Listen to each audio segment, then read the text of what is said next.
Manolotra ny arahaba tompoko.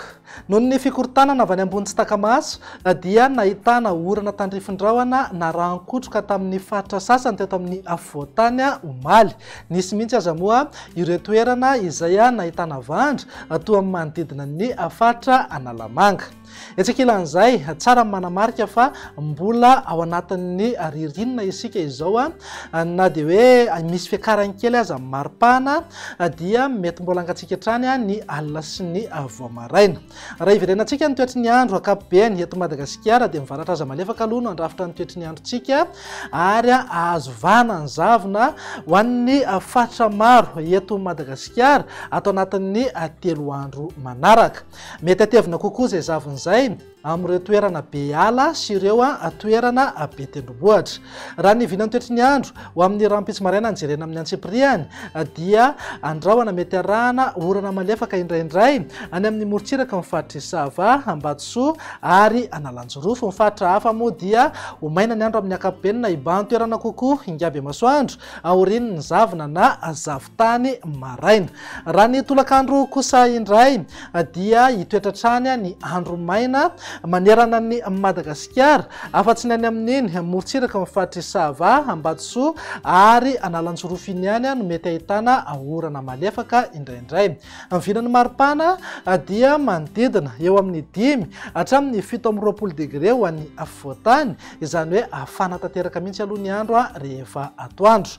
Maraina kosa dia mety mbola tsiaro mangatsika hatrany indrindra ho an'ny afovoantany. Morotsiraka atsinanana eo anelanelan'ny 9 hatramin'ny 17 degré, raha toka eo amin'ny 13 hatramin'ny 12 degré ho an'ny ilany andrefana. Tazantsika amin'izao fatafakatra 13 degré ny maripana ambony indrindra any amin'iny faritra avaratra andrefany Madagasikara iny. Ny vinan'ny toetry ny andro amin'ny alahady kosa indray ary dia mety mbola ahitana orana malefaka ihany indraindray ny any amin'ny morotsiraka ny faritra Isava, Ambatsoa, Analanjorofo mety hitatra hatrany Toamasina. Ny faritra hafa moa dia ho maina ny andro amin'ny ankapobeny ary iseho ny zavona amin'ny maraina indraindray.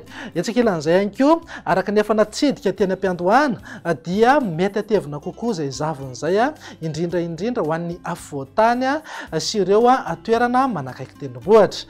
Raha ny vinan'ny maripana indray dia manodidina amin'ny 5 hatramin'ny 20 degré ho an'ny afovoantany, 17 hatramin'ny 20 degré ho an'ny morotsiraka atsinanana ary 13 hatramin'ny 13 degré kosa ho an'ny morotsiraka andrefana. Tsy misy fiovana amin'ny maripana ambony indrindra any amin'ny faritra avaratra andrefana fa ananka 4 na 5 degré eo foana izay amin'ny faritra Sofia, Betsiboka ary Boeny.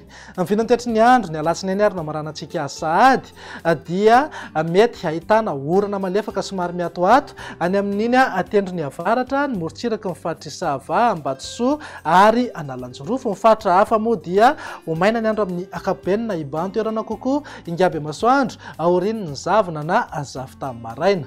Raha ny maripana indray tsy dia misy fiovana misongadina fa afana hatrany aloha manerana amin'ny Madagasikara ho an'ny afovoantany zao dia manodidina amin'ny 5 hatramin'ny 20 degré, morotsiraka atsinanana 14 hatramin'ny 17 degré, raha toka eo amin'ny 15 hatramin'ny 12 degré kosa ho an'ny ilany andrefana. Any amin'ny faritra avaratra andrefana iny dia afana tanteraka mihitsy ny andro satria ananka 13 na 13 degré zay ho an'ny faritra Boeny sy Betsiboka. Dia izay indray vinan'ny toetry ny andro ato anatin'ny 3 andro avy mamy fotoananao ho amin'ny manaraka indray. Veloma tompoko.